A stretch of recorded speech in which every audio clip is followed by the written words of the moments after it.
The lights were dim in the cantina on Meridian Point. Smoke drifted through the air, thick and gray, carrying the smell of a dozen different worlds. Aliens from across the galaxy sat at small tables, drinking strange liquids and speaking in hushed voices. This was the kind of place where no one asked questions and everyone minded. It's their own business. Commander Zechtel sat alone in the corner, his forearms resting on the table. His skin was dark green with thick plates of armor that had grown naturally. From his body, scars covered his face and arms, white lines that told stories of old battles. He was Vorthok, a warrior race that had been fighting wars for thousands of years. The drink in front of him was bright blue and would have killed most other species in minutes. His large compound eyes watched the room without seeming to look at anything. He had been coming to this cantina for 3 years now, ever since he left the Vorthok military. Most aliens gave him space. A scarred Vorthok warrior was not someone you wanted to bother, but tonight was different. A group of young mercenaries had been drinking at the bar for hours, and they were getting loud.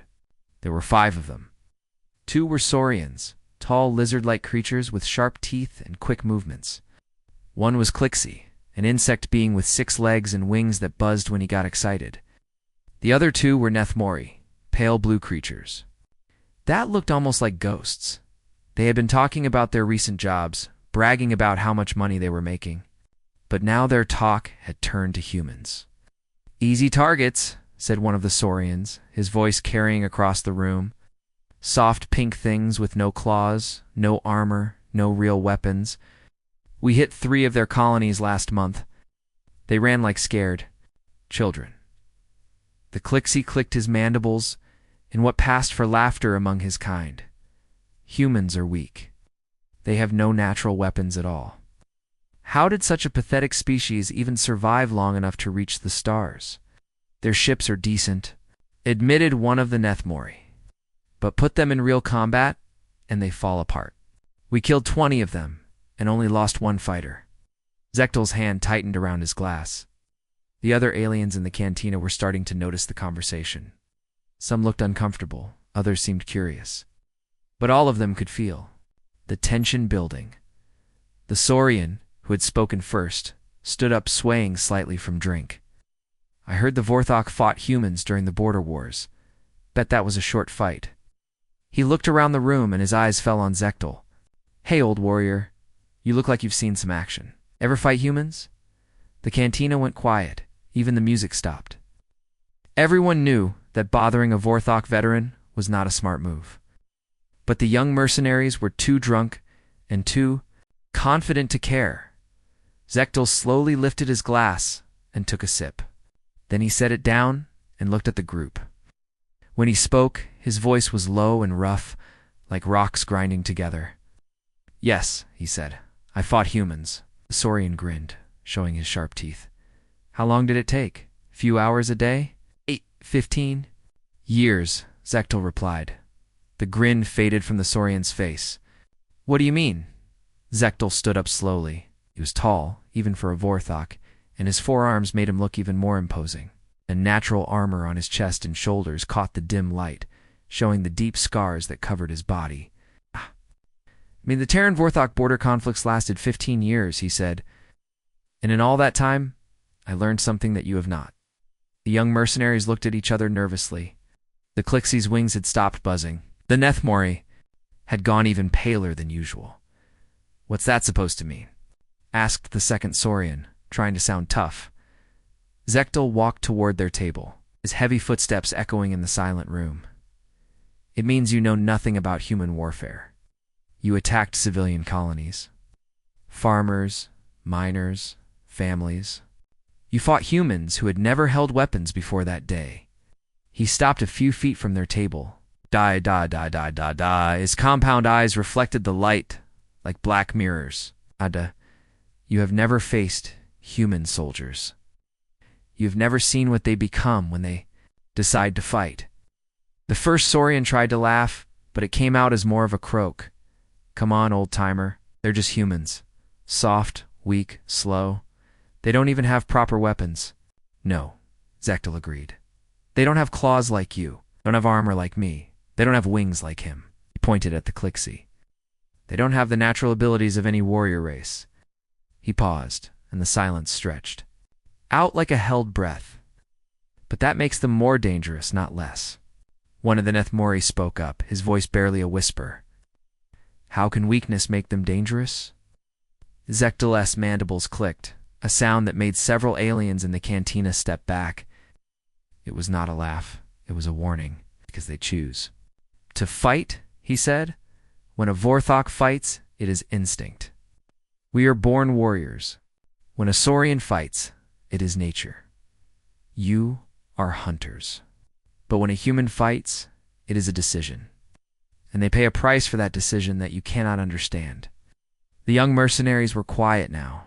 The alcohol had worn off quickly, replaced by growing fear. They had heard stories about Vorthok veterans, about how they could kill with their bare hands and feel no emotion about it. There was something in Zechtel's voice that scared them more than his reputation.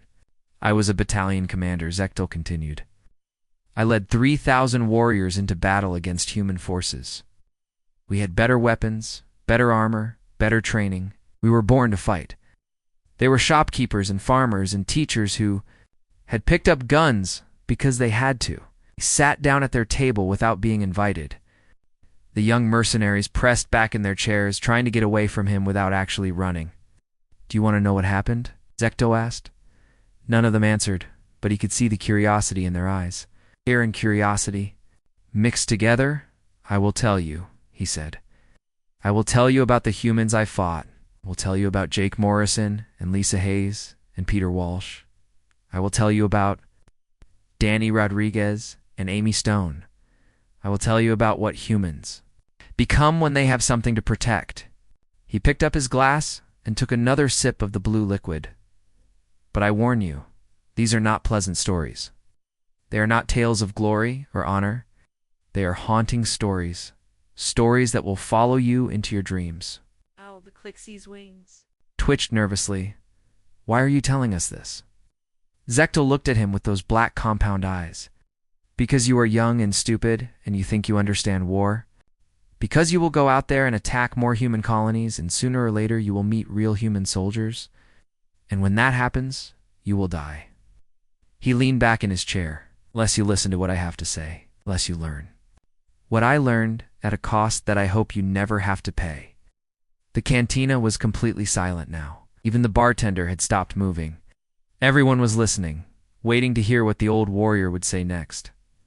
Zechtel closed his eyes for a moment, and when he opened them again, they seemed to be looking at something very far away. It started with a mining station, he said quietly. A little place called Kepler Station. 300 civilians, 20 guards. Should have been easy. His voice dropped to almost a whisper, but somehow everyone in the room could hear every word. It was not easy. Zechtel stared into his blue drink for a long moment. The young mercenaries waited, barely breathing. Other aliens in the cantina had moved closer, forming a loose circle around the table. Everyone wanted to hear what the old Vorthok warrior had to say. Kepler Station was a mining outpost on the edge of human space, Zechtel began. Small place. They dug rare metals from asteroids and sent them back to Earth. Nothing special about it. Our intelligence said 300 civilians lived there, mostly families. 20 security guards, to keep the peace. He took a sip of his drink. Command gave me 2 battle cruisers and 1,000 warriors. They said it would take maybe 2 days to capture the station. Maybe less if the humans were smart and surrendered right away. The Saurian who had started the conversation shifted in his seat. Sounds like easy work. Zechtel's compound eyes fixed on him. That is what I thought too. Came out of hyperspace expecting to find scared miners hiding in their metal cans. Instead, we found something else. The cantina was quiet except for the hum of the air recyclers. Even the bartender had stopped cleaning glasses to listen. The moment we appeared, the station started talking to us, not pleading or begging like we expected. Just calm, professional communication, human voice, said Vorthok vessels. This is Lieutenant Jake Morrison, Kepler Station Security. You are in violation of the Neutral Zone Treaty. Leave immediately, or we will consider your presence a hostile act. One of the Nethmori made a soft sound that might have been laughter. 20 guards against 1,000 warriors, and they gave you warnings? Yes, Zechtel said simply. My communications officer told Morrison that we were there to claim the station for the Vorthok Empire. Morrison's reply was very short. He said, "Come and take it." Then he cut the channel. Scooch, gesturing in the air. I ordered the first assault immediately. 500 warriors in boarding pods, straight at the station's docking bays. It should have been over in minutes. He paused and his voice grew quieter. It was not over for 6 months. The young mercenaries looked at each other with confusion. The Clixie buzzed his wings nervously. 6 months. For a mining station? Morrison was not like any human I had ever read about in our intelligence reports, Zechtel continued. He had been a teacher before the war started, taught children how to read and write. But when the fighting began, he joined the human military. Served 3 tours in combat zones before they sent him to Kepler Station for what was supposed to be easy duty. Zechtel's scarred face showed something that might have been respect. That human took his 20 guards and 300 civilians and turned them into an army. While our boarding pods were still approaching, he was already moving. Let's hold. Warrior stood up and walked to the cantina's small window. Outside, stars shone cold and distant. The docking bays were trapped. Morrison had rigged mining charges under the floor plates. When our first wave landed, he blew the charges. 50 of my best warriors died in the first 30 seconds. He turned back to face the room. But that was just the beginning. Morrison had spent his time on the station learning everything about it. Every corridor, every room, every system. He knew that station better than the engineers who built it. Zechtel sat back down. The humans had taken industrial laser cutters and turned them into weapons. Mining equipment became bombs. The station's gravity systems became traps. Every day brought new surprises. One of the Saurians leaned forward. But surely your warriors adapted. Vorthok are the best soldiers in the galaxy. We tried, Zechtel admitted. But Morrison always stayed one step ahead. He used the mining tunnels that connected different parts of the station. My warriors would think they had him cornered, and he would disappear into the walls like a ghost. The old warrior's voice grew softer, more thoughtful. There was a woman there. Lisa Hayes. She had been a school teacher like Morrison. What young children their letters and numbers, but during the siege, she became something else. Zechtel's mandibles clicked slowly. Hayes took a hunting rifle, something meant for shooting small animals for food. She learned to use the station's ventilation system to move around without being seen. She would wait in the dark for hours, sometimes days, until one of my officers came into her sights. The Clixie's wings stopped buzzing entirely. Like a teacher. Became a sniper? She killed 18 of my squad leaders, Zechtel said matter-of-factly. Always one shot, always through the weak spots in our armor. My warriors started calling her the Ghost Woman. They were afraid to patrol alone because of her. He took another drink. But the one who haunted me most was their doctor, Peter Walsh. Old man, maybe 60 years old, soft hands, gentle voice. He ran the station's medical center. Zechtel's eyes seemed to look through the cantina walls, seeing something far away. When we finally broke through to the medical bay, we found Walsh there with about 30 wounded civilians. Children, old people, miners, who had been hurt in the fighting. The room was completely silent now. Even the background hum of the station seemed to have stopped. Walsh stood in front of his patients with nothing but a medical scalpel in his hand. Zechtel continued. This tiny blade, maybe 4 inches long. He looked at my warriors, these huge armored killers with their plasma rifles and combat claws. And he told them they would have to go through him first. One of the Nethmori whispered, "What did you do?" Zechtel was quiet for a long moment. Nothing. We stood there, 8 fully armed Vorthok warriors, staring at an old human doctor with a tiny knife. And somehow, he was the most terrifying thing in that room. The Saurian, who had been so confident earlier, now looked confused. "I don't understand." "Why didn't you just kill him?" "'Cause he was not afraid," Zechtel said simply. We could see it in his eyes. The soft old man was ready to die to protect his patients. It's not because he was a warrior, not because it was his duty, but because it was the right thing to do. That kind of courage is more dangerous than any weapon. Zechtel stood up again and began pacing slowly around the table. The siege went on. Every day, Morrison found new ways to hurt us. The humans used controlled cave-ins to trap my assault teams. They turned the station's industrial systems into weapons. They fought us in the corridors and in the air vents and in the maintenance tunnels. He stopped pacing and looked directly at the young mercenaries. Do you know what the worst part was? They were getting better. Every day, these civilians, who had never fought before, became more dangerous. Morrison was teaching them, and they were learning fast. The Clixie spoke up nervously. But you won in the end, right? You took the station? Zechtal's laugh was bitter. We never took the station. After 6 months, a human fleet arrived. 3 destroyers and a cruiser. They forced us to withdraw. He sat back down heavily. Of my 1,000 warriors, less than 300 made it back to the ships. The humans lost 200 of their people, but they never surrendered, never gave up. The room was quiet except for the sound of breathing. Finally, one of the Nethmori asked, "What happened to Morrison?" Zechtal closed his eyes. I met him during the prisoner exchange after the relief fleet arrived. The human government wanted their people back, and we wanted ours. Morrison came to oversee the handover. He opened his eyes and looked around the table. He was different. The teacher who had greeted us with warnings 6 months earlier was gone. In his place was something else. Something harder. When he looked at me, his eyes were empty. Not angry, not sad, just empty. Zechtel picked up his glass but did not drink. That is what haunts me about humans. They are not born warriors like us. They have to become warriors. And when they do, they lose something that they can never get back. The young mercenaries sat in uncomfortable silence. The cocky confidence they had shown earlier was completely gone. The worst part, Zechtel said quietly, was that Morrison asked me a question. He wanted to know if the war was worth it. What? Taking one mining station was worth all the lives we had lost.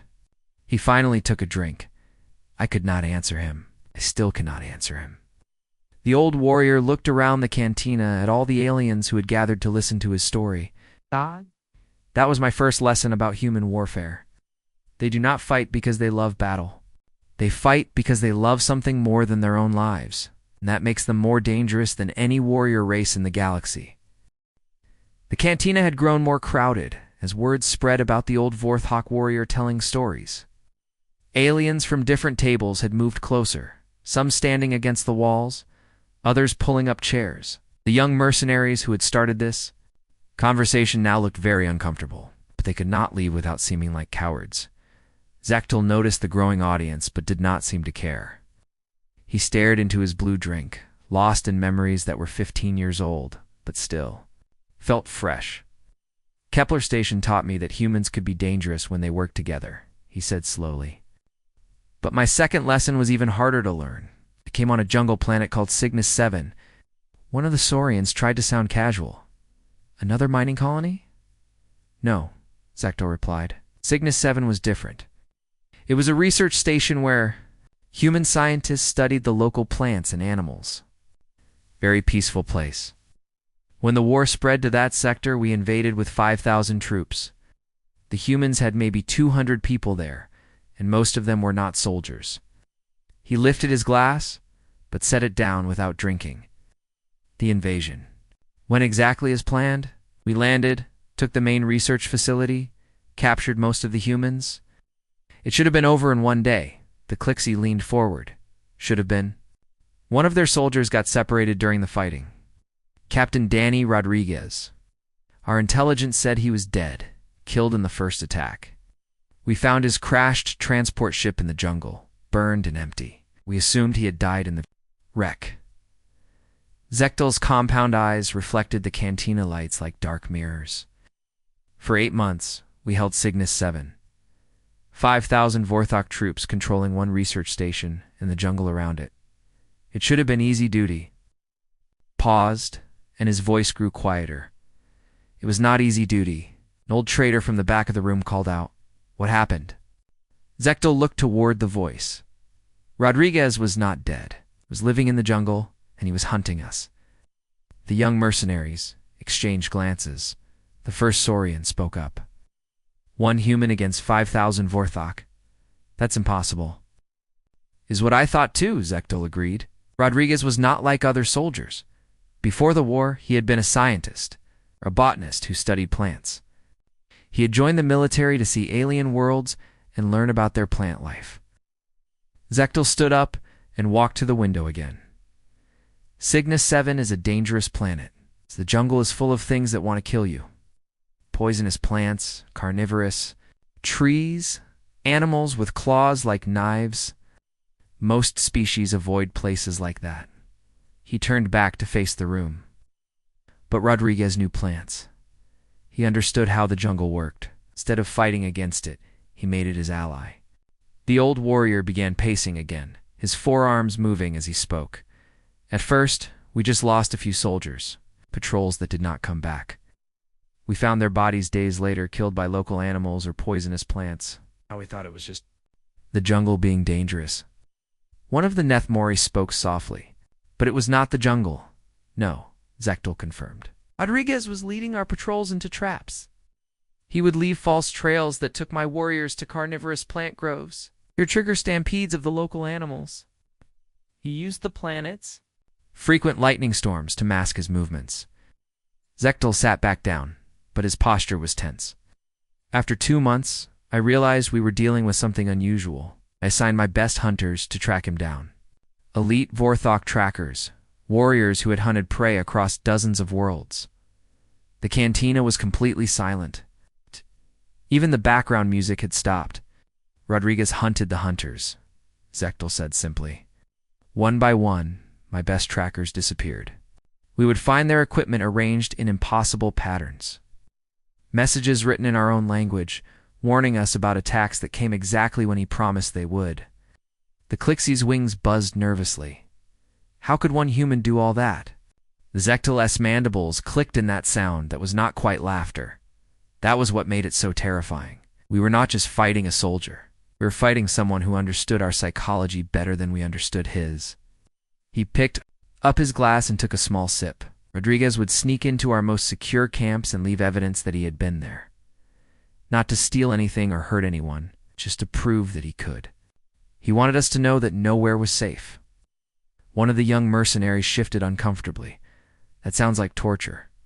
It was, Zechtel agreed. My troops started having nightmares.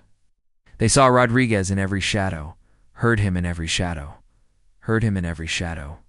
Sound the jungle made. Some of my warriors requested transfers off the planet.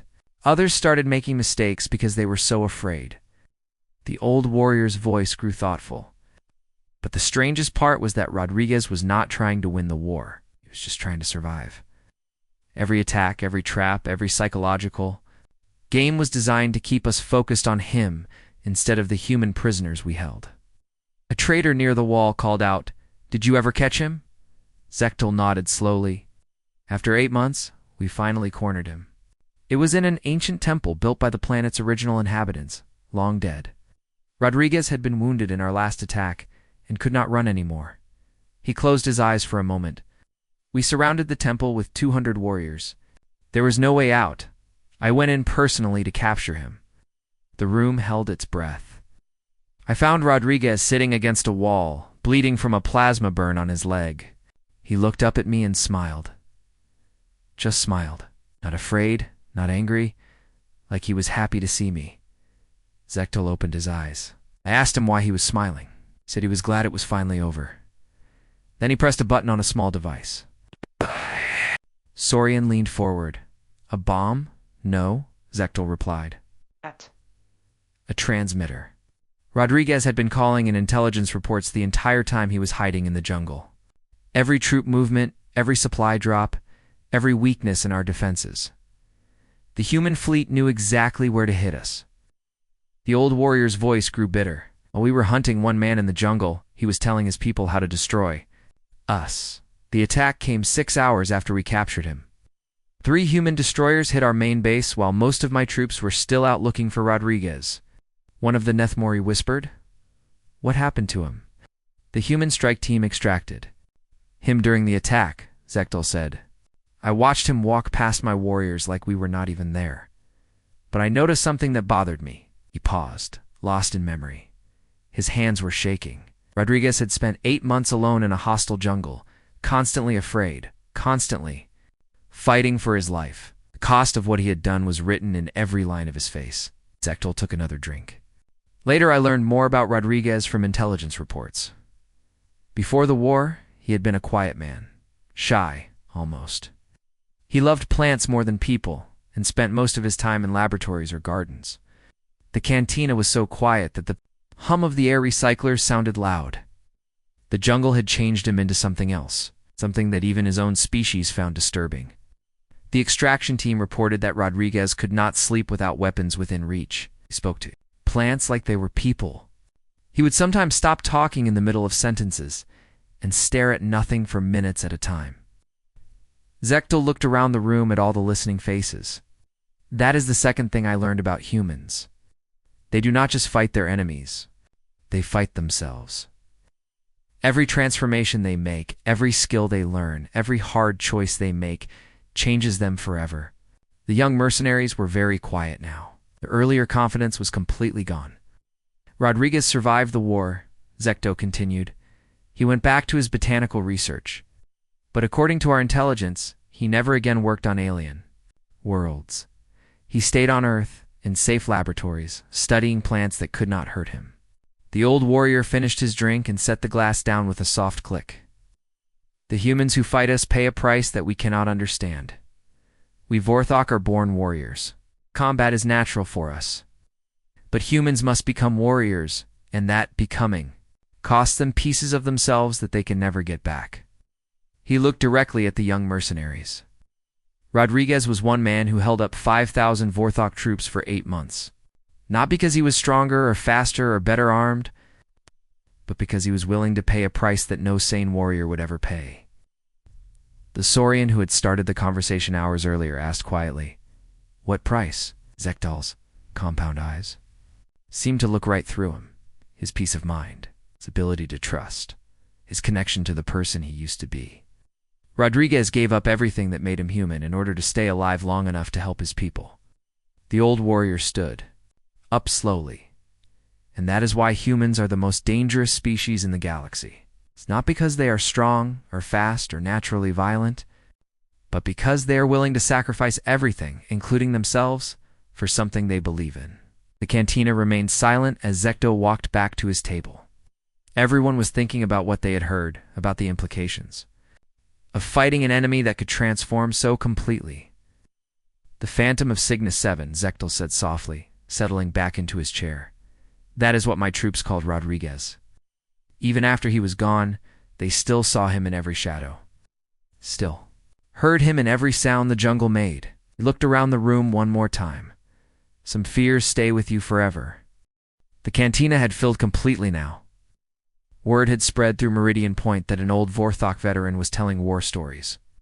And aliens from across the station had come to listen, stood against the walls, sat on the floor, crowded around tables.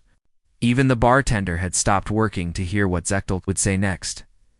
The young mercenaries who had started this conversation looked like they wanted to leave, but they were trapped by the crowd and their own pride. They sat quietly. No longer making jokes or boasts about fighting humans. Zectel stared at his empty glass for a long time. When he finally spoke, his voice was softer than before, almost sad. "The third story is the hardest to tell," he said. "It is about sacrifice, about what humans will do when they have no other choice." He signaled the bartender for another drink, but did not touch it when it arrived. This happened in the Tartarus system, near the end of the war. 3 dead planets orbiting a dying star. Nothing there but gas and radiation. But the gravity fields made it a perfect place to hide. One of the Nethmori asked quietly, "Hide from what?" "From each other," Zectel replied. "My battle group was chasing a human destroyer that had been raiding our supply lines. The ship was called the USS Defiance, commanded by Captain Amy Stone." The old warrior's 4 hands moved restlessly on the table. Stone was different from the other human commanders I had fought. She was older, maybe 40 years old. Before the war, she had been a cargo ship captain, moving supplies between human colonies. Nothing military about her background. He picked up his new drink but did not taste it. When the war started, the humans needed experienced ship commanders. They gave Stone a destroyer and told her to keep our supply ships from reaching the front lines. She was very good at it. A trader from the back of the room called out, "How good?" Zechtel's compound eyes reflected the lights as he looked toward the voice. In 6 months, Stone and the Defiance destroyed or captured 40% of our cargo ships. She cost us more supplies than 3 full battle groups. That is why Command ordered me to hunt her down. The cantina was completely silent except for the soft hum of air recyclers. We chased Stone for 2 weeks through empty space. Every time we got close, she would slip away. But the Tartarus system was different. Gravity fields from the 3 gas giants trapped both our ships. Neither of us could leave without going through the other. Zechtel finally took a sip of his drink. I had 15 ships. Stone had 1 destroyer with a crew of 200. It should have been over quickly. One of the young Saurians spoke up nervously, but it was not. "No," Zechtel said simply, because Stone made a choice that I did not expect. The old warrior stood up and walked to the cantina window. Outside, the stars shone cold and distant, just like they had in the Tartarus system 15 years ago. Instead of trying to run or hide, Stone turned her ship toward my battle group and came straight at us, full speed, all weapons firing. It looked like suicide. He turned back to face the crowded room. My communications officer told me the humans were transmitting something. Not a surrender, not a plea for mercy. They were singing. The Clixie's wings buzzed softly. "Singing an old human song called Amazing Grace," Zechtel said. I had never heard it before, but our computers translated the words. It was about finding peace and forgiveness, about going home. Zechtel's voice grew quieter. 200 human voices, singing together as they flew toward certain death. They sounded calm, not afraid, not angry, just sad and determined. The room was so silent that every alien could hear their own breathing. I ordered my ships to destroy the Defiance before it could reach us. We hit it with everything we had. Plasma cannons, missile batteries, particle beams. But Stone kept coming. Zechtel sat back down heavily. Then my sensors officer reported something that made my blood freeze. The Defiance's fusion reactor was showing unstable readings. Stone had rigged her ship to explode. One of the Nethmori whispered, "She was going to ram you." "Yes," Zechtel confirmed. But that was not the worst part. My communications officer was still monitoring their transmissions. Stone was recording a message to her daughter on Earth. The old warrior's mandibles clicked slowly, a sound of deep sadness. The message was simple. Stone told her daughter that she loved her, that she was proud of her, that she hoped the war would end soon so that children could grow up in peace. Zechtel closed his eyes. There was no hatred in Stone's voice, no anger toward the Vorthok.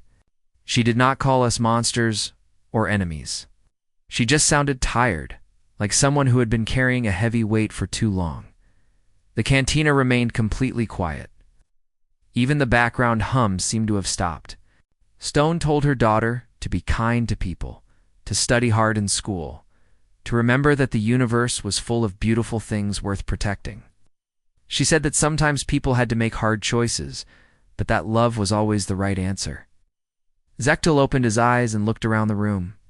At the end of the message, Stone said she was sorry she would not be there to see her daughter grow up. But she said that every star in the sky would be a reminder that someone loved her very much. The young mercenaries were staring at their hands, now unable to meet anyone's eyes. The Defiance reached our formation and detonated. Zechtel continued. Stone had positioned her ship perfectly. The explosion destroyed 4 of my cruisers and crippled 3 others. More than 2,000 Vorthok warriors died in that one moment. He took another drink. But the explosion was not the haunting part. The haunting part was that transmission. Stone's final message to her daughter, broadcast on all frequencies, so that everyone could hear it. The old trader asked, "What happened to her daughter?" Zechtel's voice became very soft. "I do not know. After the war ended, I tried to find out. But the human government would not give me information about civilian families. They said it was not my business. The old warrior stared into his drink. I think about that little girl sometimes. She would be grown up now, maybe with children. Of her own? Does she know what her mother did? Does she understand the choice that Stone made? The Saurian, who had been so confident hours earlier, asked quietly, "Why does it haunt you?" Like dark mirrors. Because Stone could have surrendered. She could have tried to escape. She could have fought us ship to ship and maybe survived. But she chose to die instead. He paused, gathering his thoughts. Stone chose to die because she knew it was the only way to stop my battle group from attacking more human colonies. Sacrificed herself, her crew, and her future with her daughter to protect people she had never met. The room was so quiet that the sound of breathing seemed loud. That is what haunts me, Zechtel continued. Not the tactical brilliance of her attack, not the damage she caused to my fleet. What haunts me is the love in her voice when she spoke to her daughter, the complete absence of hatred, even for the enemies who were about to kill her. He finished his drink and set the glass down carefully. After that battle, many of my crew requested transfers. They said they could not fight an enemy who could show such grace in the face of death. They said it felt wrong to kill people who could sing hymns while flying to their doom. Zechtel looked around the crowded cantina. I began to understand that we were not just fighting human soldiers. We were fighting human love. It's love for their families, love for their homes, love for their future. And love is the most dangerous weapon in the universe. The young mercenaries sat in uncomfortable silence. Their earlier boasts about easy victory seemed foolish now. Stone's sacrifice changed something in me, Zechtel admitted. I started questioning the war, wondering if we were fighting the right enemy. How do you defeat people who are willing to die for love? How do you conquer a species that can find peace in sacrifice? He stood up slowly, his forearms moving carefully. That was the beginning of the end for me as a Vorthok warrior. Stone planted a seed of doubt that grew until I could no longer serve my empire without question. The old warrior looked toward the window where the stars shone like distant memories. Somewhere out there, a human child grew up without her mother because of the choices made in this war. Stone died believing that her sacrifice would help create a better future for that child. He turned back to the room. I hope she was right. I hope that little girl grew up in a universe where love was more powerful than hatred, where people, like her mother, were remembered not as warriors, but as examples of what we all could be. The cantina remained silent for a long moment. Then, slowly, conversations began to resume as aliens processed what they had heard. But the young mercenaries stayed quiet, lost in thoughts they had never expected to have. The cantina was completely full now. Aliens from every corner of Meridian Point had crowded in to hear the old Vorthok warriors' stories. They stood against the walls, sat on the floor, and leaned over tables. Even the bartender had given up, pretending to work, and was listening with everyone else. Zechtel sat quietly for a long time after finishing his story about Captain Stone. He stared at his empty glass, lost in memories that were 15 years old but felt like yesterday. The young mercenaries who had started this conversation looked like they wished they had never spoken to him. Finally, one of the Nethmori broke the silence. His voice was barely a whisper. Why are you telling us these stories? Zechtel looked up from his glass. His compound eyes reflected the cantina lights like black mirrors. Because you need to understand what you are really fighting when you attack humans. The Saurian who had been so confident hours earlier shifted uncomfortably. We know what humans are. Weak, soft, slow, easy targets. No, Zechtel said firmly. That is what you think you know. But you are wrong about everything. The old warrior stood up slowly, his forearms moving carefully. The crowd pressed back to give him space, but nobody left. Everyone wanted to hear what he would say next. The most dangerous thing about humans is not their weapons, or their ships, or their tactics, Zechtel began. The most dangerous thing is that they are not warriors by nature. The Clixie's wings buzzed nervously. How can that make them dangerous? Zechtel walked to the center of the room, where everyone could see him clearly. Because every human soldier I fought was someone who had been forced to become something they never wanted to be. He pointed at the young mercenaries. You Saurians are hunters. You have claws and teeth and quick reflexes. Fighting is in your blood. He turned to another table. Vorthok like me are born warriors. We have natural armor and multiple arms and aggressive instincts. Combat is what we do. The old warrior's voice grew stronger. But humans have none of that. They are not naturally aggressive. They do not have claws or armor or enhanced strength. They are builders and teachers and farmers and scientists. They create things, they do not destroy them. The cantina was completely silent except for the soft hum of air recyclers. Jake Morrison was a teacher who became a fortress commander. Lisa Hayes was a schoolteacher who became a sniper. Danny Rodriguez was a botanist who became a phantom. Amy Stone was a cargo captain who became a weapon of sacrifice. Zechtel's mandibles clicked slowly. None of them were born to fight. All of them had to choose to become warriors. And that choice carried a weight that changed them forever. Trader from the back called out, "What kind of weight?" Salve. "The weight of transformation," Zechtel replied. "When a Vorthok fights, it costs us nothing. We are what we were meant to be." Yeah? When a human fights, it costs them everything they used to be. Old Warrior began pacing around the room, his heavy footsteps echoing in the silence. Morrison went back to teaching after the war, but his students said he would sometimes stop talking and stare at the walls like he was seeing through them. Rodriguez returned to his plants, but he could never sleep without weapons nearby. Stone never got the chance to see what she would become after the war. He stopped pacing and faced the young mercenaries directly. "That is what you do not understand. When you fight humans, you are not just fighting soldiers. You're fighting people who gave up their peace of mind, their innocence, their connection to who they used to be." The Saurian looked confused. "That makes them weaker, not stronger, does it?" Zechtel asked. "Morrison held a mining station for 6 months against impossible odds. Rodriguez terrorized 5,000 troops while completely alone. Stone destroyed 4 battlecruisers with 1 ship. Does any of that sound weak to you?" The young mercenaries had no answer. Zechtel sat back down at his table, but his voice carried to every corner of the room. "After the war ended, I met some of these human soldiers during peace negotiations. I wanted to understand what had happened to them." Picked up his glass, realized it was empty, and set it back down. Morrison had nightmares every night about the siege. He would wake up screaming orders to soldiers who were not there. Rodriguez never went back to alien worlds. He stayed on Earth in safe laboratories, studying plants that could not hurt him. The old warrior's voice grew sadder. The survivors all carried their transformations like scars that would never heal. It saved their people, won their battles, protected what they loved, but the cost was written in their eyes, in the way they moved, in the silences between their words. Aneth Mori asked softly, "Do you think humans are evil?" Zechtel considered this question for a long moment. "No, that is what makes them so dangerous. Humans might be the most dangerous species in the galaxy precisely because they are not evil." Wait. The cantina waited for him to explain. "Humans are capable of infinite compassion and infinite ruthlessness, sometimes within the same person. Stone could record a loving message to her daughter and then ram her ship into my battle group. Morrison could teach children to read and then turn a mining station into a fortress of death." Zechtel's compound eyes seemed to look through the cantina walls.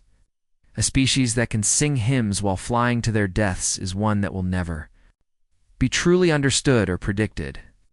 How do you fight an enemy whose greatest strength comes from their willingness to sacrifice everything they are for something they believe in?" The young mercenaries were very quiet now. Their earlier confidence was completely gone, replaced by something that might have been fear. "I left the Vorthok military 3 years after the war ended," Zechtel continued. "My commanders wanted me to plan new campaigns against human colonies. They thought my experience fighting humans made me valuable." He laughed, but it was not a happy sound. "They did not understand that my experience had taught me the opposite lesson.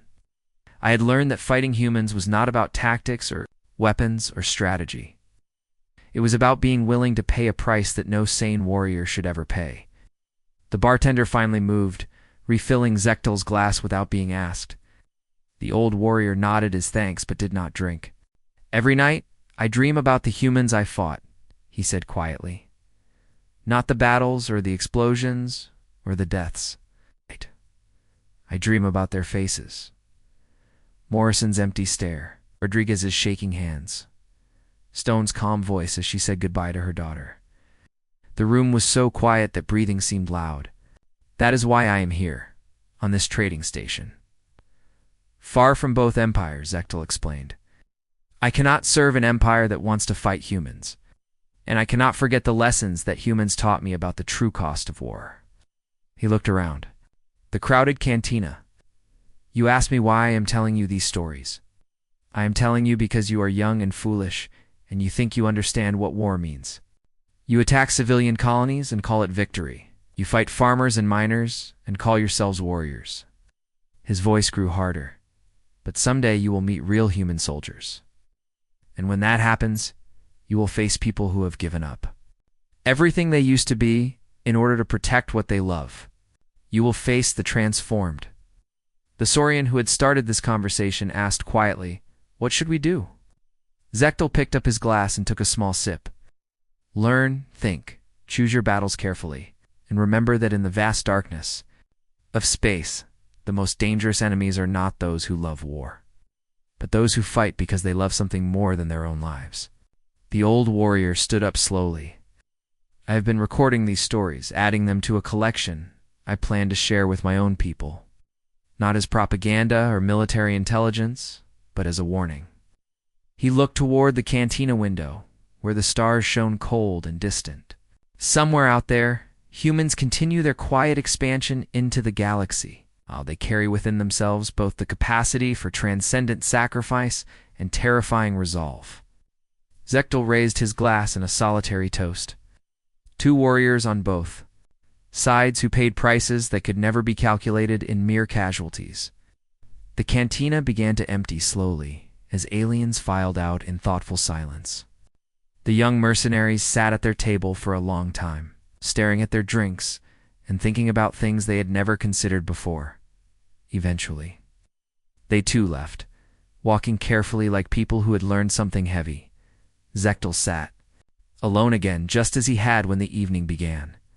But now the cantina felt different, charged with the weight of stories told and lessons shared. Outside the window, the stars continued their ancient dance, different to the small dramas played out in the darkness between them. The old warrior finished his drink and prepared to leave. Tomorrow, there would be other young fools who thought they understood war. But tonight, at least, few had learned that understanding came with a price that echoed across the years like distant thunder. The universe was full of predators and prey, hunters and victims. But humans, Zechtel had learned, were something else entirely. They were ordinary people who could become extraordinary when they had something worth protecting. And that transformation was the most haunting thing of all.